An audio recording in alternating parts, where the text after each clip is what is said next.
Buenas noches, Opiniones Federales. Bienvenidos a otro programa en donde en esta oportunidad vamos a hablar un poco de Tierra del Fuego, de lo que está pasando en esa provincia tan austral, la última provincia, el último territorio argentino en provincializarse allá por la década de los 90 y por supuesto con todo el legado que viene trayendo también la Constitución Nacional reformada en 1994. Para eso lo tenemos aquí nada más y nada menos al ex gobernador y primer gobernador constitucional de Tierra del Fuego, señor José Arturo Estavillo. Bienvenido, José, ¿cómo estás? Muy bien, muchas gracias por la invitación.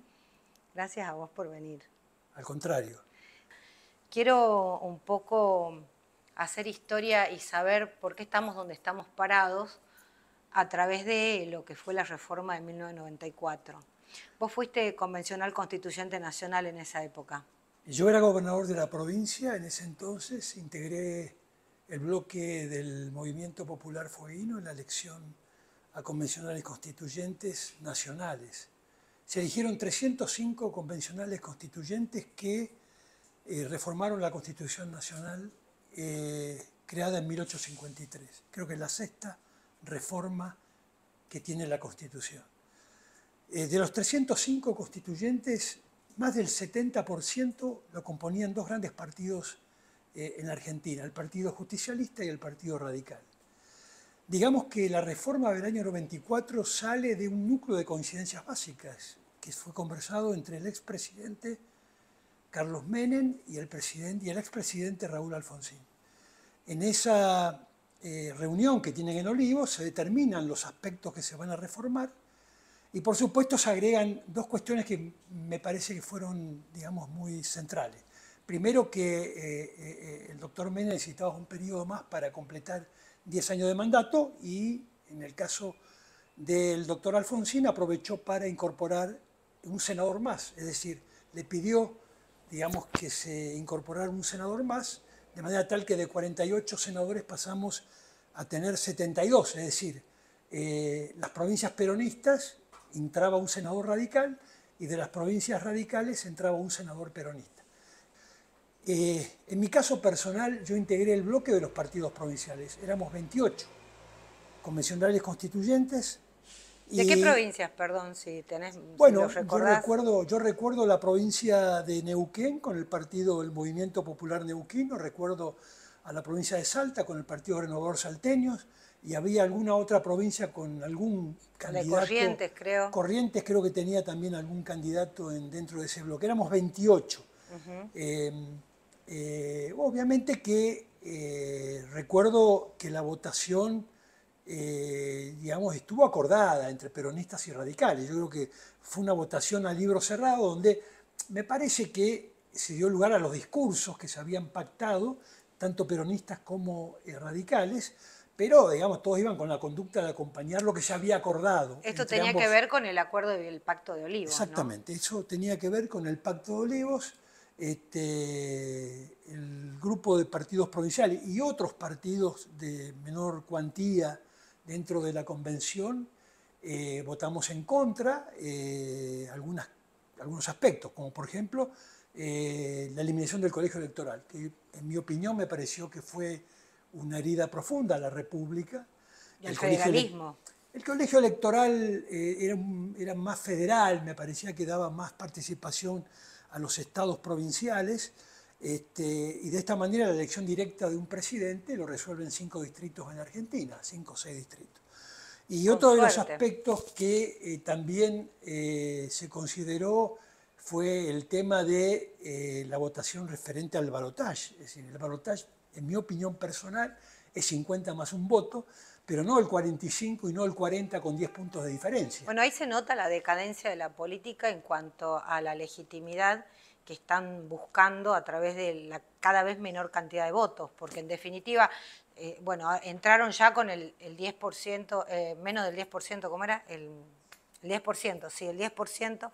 Ahora están con las colectoras, la moda son las colectoras, y cada vez vos vas viendo que el que ejerce el poder está menos legitimado porque en definitiva busca algunos artilugios para sumar votos y no son votos propios, ¿no? Sí, obviamente que digamos, han aparecido algunos procedimientos de reformas constitucionales en distintos lugares del país, en algunas provincias, donde, digamos, se justificó determinados artículos que se incorporaron, que me parecen importantes, y yo quiero señalar uno importantísimo para mí, digamos, en la Reforma Nacional del 94, que es la cláusula transitoria 1, la primera, incorporada, en el cual fue un artículo que yo lo conversé particularmente y en privado con el presidente de la convención, que era el doctor Eduardo Menem, por el cual se determinó en ese artículo el derecho irrenunciable de la sociedad argentina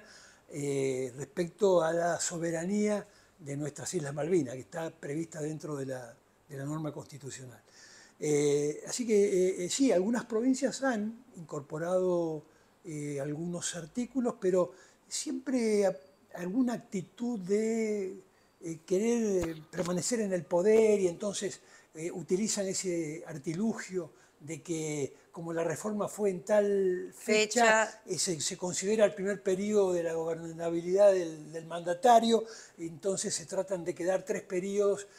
Bueno, en el caso de Tierra del Fuego, la reforma constitucional fue muy clara, 2 periodos de gobernador, luego tiene que dejar el mandato y volver después de un periodo de 4 años. Un periodo cesante. Ahora, volviendo para atrás, si vos haces una mirada hacia atrás, ¿vos sentís que era necesario el tercer senador dentro del acuerdo? No, yo creo que no. Digo, a seguir ampliando el Estado. No, yo creo que no era necesario. Pero bueno, creo que esto es parte de una negociación política.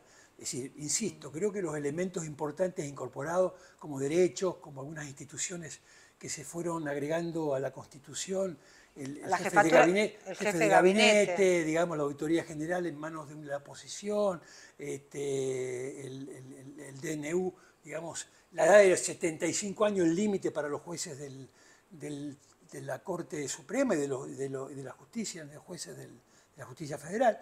El hecho de haber eliminado la Junta, de haber eliminado el colegio electoral, fue un quiebre para las provincias chicas desde el punto de vista del poco peso que tienen hoy para elegir un presidente, ¿no? Porque la mayoría de la población está radicada en el conurbano bonaerense, donde cada vez se radica más, y obviamente el voto termina siendo, con el perdón de la gente que vive en el conurbano bonaerense, porque no todos son así, pero termina siendo muy barato, porque con un calefón, un microondas o un bolsón de comida, muchos de los grandes partidos históricos del país terminan llevándose un presidente, digamos, para toda la república. Yo no sé si vos sabés, o la gente sabe, que la cantidad de electores que tiene La Matanza, por ejemplo, supera la cantidad de electores de todas las provincias patagónicas.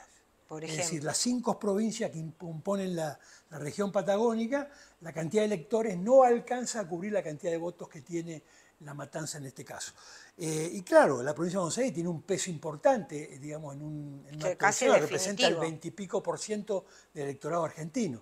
Es decir, que 5 distritos superan el 70% de los electores y deciden, digamos, quién va a ser el presidente de la República. ¿Y con eso qué tipo de políticas públicas se van a esbozar? No, con eso el problema que surge después es que los senadores, que deberían defender los intereses provinciales en el Senado de la Nación, obviamente algunos intereses defienden, pero después se van alineando a la política nacional y por ahí algunas cosas se le escapan de la mano porque se tienen que alinear dentro de la política que fija el gobierno de turno, el gobierno oficialista. ¿Vos sentís que el presidente Milei es el resultado del fracaso de las políticas públicas que vienen llevándose a lo largo de, no sé, por lo menos 3 décadas dentro del país? Yo creo que no ha habido políticas públicas muy claras. Yo creo que ha habido muchos intereses en juego dentro de la política. Y creo que el presidente Milei, de alguna manera, está intentando mostrar a la sociedad argentina que hay una forma diferente de gobernar. Yo, digamos, tengo una posición relacionada con el presidente donde comparto muchas cosas, pero también tengo algunos reparos, es normal. Yo, de alguna forma, sostengo la presencia del Estado. El Estado no puede desligarse de tres responsabilidades básicas, que es salud, educación y seguridad. Y justicia. Y garantizar justicia. Sí. Cinco elementos fundamentales para... Y eso requiere la presencia del Estado, el control del Estado. Nosotros, por ejemplo, en la Constitución de Tierra del Fuego hablamos del concepto subsidiario del Estado. Ese es interesante, el concepto subsidiario del Estado, porque marca en la política, por lo menos de la provincia de ustedes, una suerte de definición en cuanto a qué es lo que realmente el Estado debería prestarle atención y a qué cosas dejarle que resuelva el privado. Contanos un poco de eso. Nosotros definimos el concepto subsidiario, que inclusive está destacado dentro del preámbulo de nuestra Constitución provincial. Decimos que todo aquello que pueda hacer el privado no debe intervenir el Estado. Nosotros dejamos que el Estado está para controlar, está para regular, para controlar. Una suerte de mecánica liberal. Exactamente, una suerte de mecánica liberal, una situación liberal moderada, tampoco el extremo liberal. Las cosas no se le pueden escapar de las manos al Estado. El Estado tiene que estar para mirar, controlar, reparar y de alguna manera recuperar el rol cuando el privado no lo hace, función del Estado. Pero insisto en esto, 4 funciones básicas: salud, educación, seguridad y justicia. Son las 4 patas de la estatidad. Y de calidad, digamos, servicios de calidad para la sociedad argentina.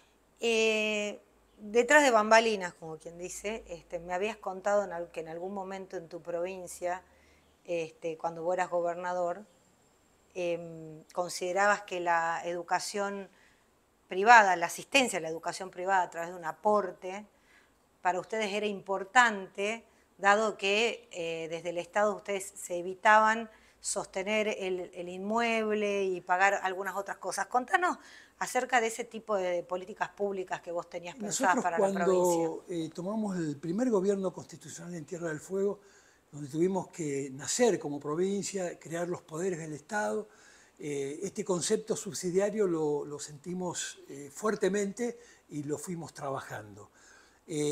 Ha habido proyectos en los cuales algunos colegios venían con inversión privada. Colegios privados. Exactamente, venían con una inversión privada donde construían un edificio, donde venían y pedían algún tipo de asistencia, y yo observaba eso con mucha, digamos, objetividad, y miraba perfectamente bien qué se iba a hacer. Pero además le marcaba a los directivos de esa escuela privada que la política educativa era del Estado. Para eso había una dirección provincial de educación privada que controlaba que todos los programas de educación se cumplieran en los establecimientos manejados por ente privado. Y nosotros nos ocupábamos de subsidiar parte del salario. Eso me evitaba a mí hacer una inversión en escuela, absorber, digamos, demanda educativa, y por supuesto los papás mandaban chicos al colegio tributando una cuota educativa, accesible, cooperadora o lo que fuere. Pero nosotros asistíamos y supervisábamos que los programas de educación se cumplieran, digamos, tal como lo establecía la política del Estado provincial. Qué interesante este aspecto, porque en definitiva la política educativa hoy está sobre la palestra con cuánto es el gasto. En general, hablar de gasto en educación es bastante ridículo porque es cuánta es la inversión en educación, porque un país que tiene su capital humano bien instruido y educado, obviamente tiene capacidad de ser potencia. Un país que no tiene el capital humano educado e instruido, obviamente va a terminar siendo un país,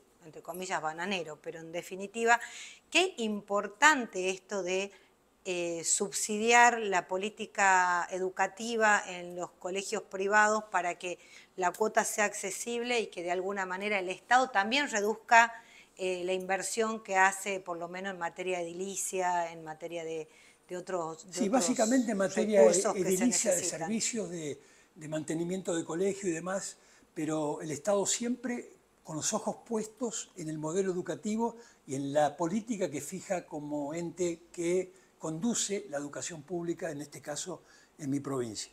Pero este concepto de subsidiariedad es importante porque nosotros inclusive hemos puesto en marcha obras muy importantísimas en la provincia. como el Aeropuerto Internacional, que fue una obra que le cambió, digamos, la vida a la ciudad de Ushuaia, porque a partir de ese aeropuerto tuvimos un flujo de turismo importantísimo. El Cerro Castor, que fue una obra también inaugurada en la década del 90, la ampliación del puerto con los cruceros que van a adelantar. Bueno, esto implica infraestructura para poder crecer. Nosotros decimos, y termino con esta reflexión, inclusive lo hemos puesto en la Constitución de Tierra del Fuego, podemos hablar unos minutos sobre eso. Sí. El Estado provincial no puede gastar más del 50% en gastos corrientes, significa servicios y gastos en salario. Cuando supera una provincia 60, el 70%, no tiene capacidad de llevar adelante obras de infraestructura para crecer. Te cuento un truco. Para crecer, digamos, para desarrollarse económicamente. Te cuento un truco y teléfono para el intendente de San Lorenzo, porque lo que hacen es, llevan al 90% el gasto en gasto corriente y el 10%, y a veces le piden a los frentistas que pongan el dinero para hacer generalmente las ese obras gasto se refleja para después obtener los votos necesarios para mantenerse en el poder. Pero lamentablemente es así, no hay una visión más seria de cómo manejar, digamos, Qué sutil el que sector fuiste, público. más seria, yo diría menos corrupta, pero bueno, esas son mis... Más seria. Más seria. Más seria, sí. ¿Viste? Bueno, ahora estamos en Tierra del Fuego viviendo un proceso de una reforma constitucional, que era un tema que también te interesaba. Sí. Nosotros... Me interesa porque, para introducirlos a la gente que nos está escuchando, Tierra del Fuego es una de las provincias más jóvenes de la Argentina, cuenta con su constitución jurada en 1991, 90 creo, en el 91, y ahora hay un furor de querer reformar las constituciones, y dentro de todas las reformas de las constituciones de las provincias, cayó esta reforma de la constitución de la provincia de Tierra del Fuego, que es nueva. Entonces, quiero saber qué es lo que está pasando en Tierra del Fuego y por qué una ley fundamental como es una constitución tiene hoy la emergencia de ser reformada. No sé cuál sería el principio por el cual quieren reformarla, esa sería la pregunta. Nosotros juramos la Constitución el 1 de junio del año 91, la juró el pueblo de la provincia en una ceremonia, digamos, inolvidable. Éramos 19 constituyentes. A los pocos meses se llevó a cabo la elección del primer gobierno provincial. Tuvimos el honor, el Movimiento Popular Fueguino, a través de mi persona, de tener, digamos, el primer mandato como gobernador de la provincia.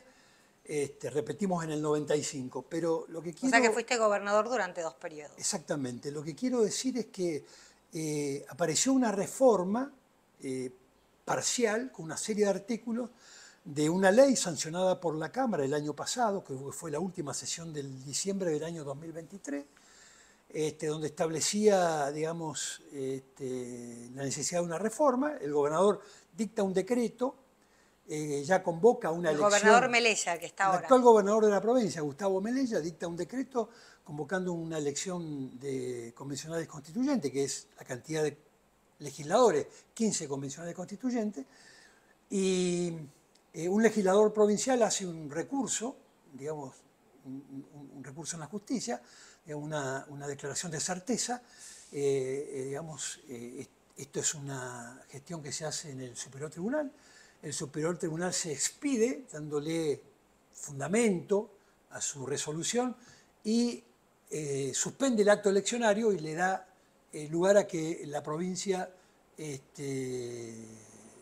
funde o dé algunos argumentos y la legislatura provincial modifica algunas cuestiones que, de acuerdo a lo que dice, entiendo yo, el fallo del Superior Tribunal, no estarían acorde a lo que establece la Constitución de la provincia de Tierra del Fuego. Eso todavía está en un proceso de discusión. Yo escribí un artículo a raíz de esto en un medio, donde hice referencia a que en general no estoy de acuerdo con las reformas constitucionales. Sí puedo entender que alguna cuestión se puede considerar. Para eso existe el procedimiento de la enmienda constitucional. Que es ustedes tienen un mecanismo. Sí, tenemos ¿Y entonces por qué querrían bueno, acá quieren modificarla? meter una cantidad de artículos, desconozco las razones, me las puedo imaginar, pero no las voy a explicitar ahora. Pero creo que alguna de las razones, entiendo yo, podría ser, por lo menos lo que se ha hablado públicamente, de lograr, seguramente con la sanción de la reforma constitucional, el primer periodo constitucional del gobernador para tener un periodo más. Esto es lo que se habla. Porque ustedes tienen 2 periodos y después, exactamente, claro, eso es lo que se habla. Supongo que puede ser supongo que debe ser uno de los objetivos que tiene el actual gobernador. Pero sí, independientemente de eso, el procedimiento... ¿Qué dicen los intendentes de eso? Porque los intendentes deben estar atentos, porque ya se deben estar probando el saco. Bueno, 2 intendentes que tenemos tanto en Ushuaia como en Río Grande terminan sus mandatos. El actual intendente de Ushuaia hizo una reforma a la Carta Orgánica Municipal. Boto de Ushuaia y Pérez y Martín Pérez en Río Grande. Y bueno, yo creo que ambos estarían con intenciones de jugar la gobernación en el próximo periodo, en el 2027. Río Grande tiene un caudal de votos un poquitito superior al que tiene Ushuaia, pero bueno, todavía falta para eso, y todavía falta resolver el tema de la reforma constitucional. Lo que digo es que una enmienda constitucional es un camino legítimo que está contemplado dentro de la Constitución de Tierra del Fuego, que con 2/3 de la legislatura se aprueba y después un referéndum popular con un 25% de los electores que intervinieron en la última elección, dando, digamos, conformidad al resultado de esa... Qué interesante ese sistema. Es por interesante. supuesto que es interesante. Lo que pasa es que obviamente, si es que hay otros fundamentos detrás de lo que es la reforma, obviamente que para lograr que se le amplíe un periodo más no estaría pudiendo ser enmendado ese artículo, creo yo, no sé. Sí, bueno, estamos esperando a ver qué decisión va a tomar el gobierno, qué decisión va a tomar la Cámara Legislativa. Se supone que están, digamos, justificando los argumentos para hacer el requerimiento pertinente. Y bueno, si se dan los plazos adecuados, si se cumple con la ley que establece, digamos, la Constitución, y se llama una convención constituyente, habrá que ir a votar y habrá que explicar la posición de cada partido político con respecto a los puntos que se quieren modificar. Exactamente. Bueno, redondeando porque nos tenemos que ir, pero hoy estuve también entrevistando al gobernador Quintela de La Rioja, que encara una posición en la que lleva al peronismo hacia una elección interna partidaria. Tu partido es muy joven, el Movimiento Popular Fueguino. ¿Cómo ves hacia adentro ese partido tan pequeño? Bueno, el peronismo es enorme, o viste lo que es, una maraña de gente adentro. Algunos le dicen una bolsa de gato, pero que cuando todo se complica, los gatos se ponen todos de acuerdo y de alguna manera caminos, pero terminan concentrados en el mismo. Consensuando, exactamente. ¿Cómo es hacia adentro de tu partido? ¿Se expresaron a raíz de esta reforma? Bueno, nuestro partido nació en el año 1985, era la fusión de 2 partidos vecinalistas, uno en Ushuaia, otro en Río Grande. Te recuerdo que el partido vecinalista en Ushuaia en el año 83 me llevó como candidato a intendente y logré el triunfo electoral en ese momento. En el 85 nace como movimiento y bueno, comienza un trabajo político cuando ya viene el nacimiento de la provincia, la ley 23775, si mal no recuerdo, una obra del exdiputado Martín Torre, que reconozco la tarea que hizo en el Congreso.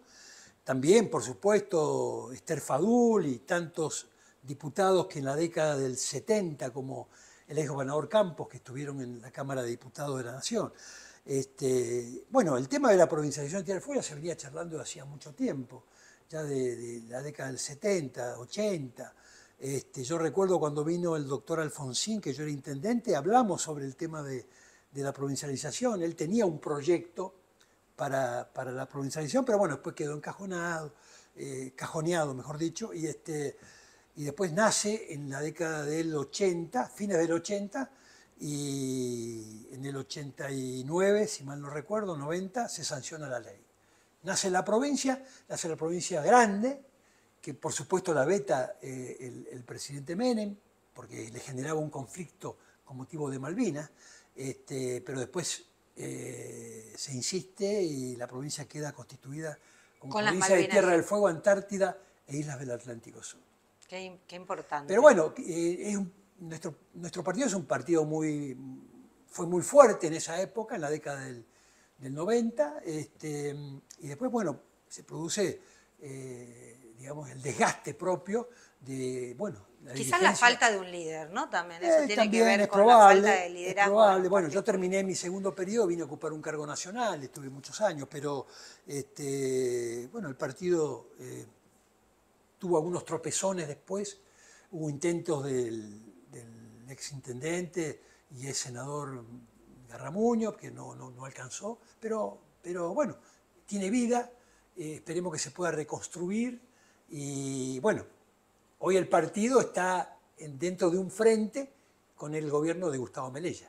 Claro. No están todos de acuerdo, pero bueno, la conducción partidaria definió eso. En fin, cosas que se cuentan en la historia Cosas de que se van las contando. provincias en el interior de nuestro país. Sí. Te agradezco muchísimo que hayas podido venir a esta entrevista y que nos hayas dado un punto de vista tan claro acerca de lo que son las reformas constitucionales. No, muchas gracias. Gracias a vos, te felicito por el programa y gracias a la audiencia por escucharnos y mirarnos. Muchas gracias a todos por estar ahí y por supuesto nos vemos el próximo sábado con más Opiniones Federales. Viejo Vizcacha es una edición limitada que surge a partir de 2 suelos de extrema altura ubicados en el Alto Valle Calchaquí. Criado 12 meses en barricas de roble francés, es un vino de un perfil más floral y toques especiados muy típicos. En boca es potente, intenso, buena textura y final largo.